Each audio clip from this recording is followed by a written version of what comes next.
The U.S. says it's working to bring an end to the latest round of violence between Israel and Gaza. But for now, the conflict rages on with nearly 200 Palestinians and at least 10 Israelis dying so far. Tina Kraus reports from London. With a wave of heavy airstrikes, Israel says it destroyed the homes of 9 Hamas commanders in Gaza, as well as miles of tunnels used by Palestinian militants. But as the tunnels collapsed, Israel says a house on top came down too. A 6-year-old girl was pulled from the rubble, but her mother and siblings died in the wreckage.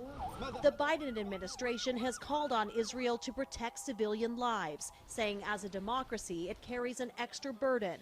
But Secretary of State Antony Blinken says the country does have a right to defend itself against Hamas. There is no equivalence between a terrorist group indiscriminately firing rockets at civilians and a country defending its people from those attacks. As the conflict enters a second week, Hamas has fired more than 3,000 rockets into Israel, one of them destroying this building in the coastal city of Ashdod.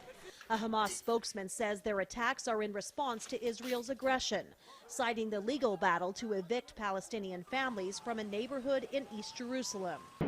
The White House has stopped short of calling for a ceasefire, the press secretary saying only a two-state solution can end the cycle of violence. It is going to require both parties wanting to engage in that and wanting to have a discussion about the path forward. For now, she says, the administration is working behind the scenes using quiet, intensive diplomacy to bring an end to the bloodshed.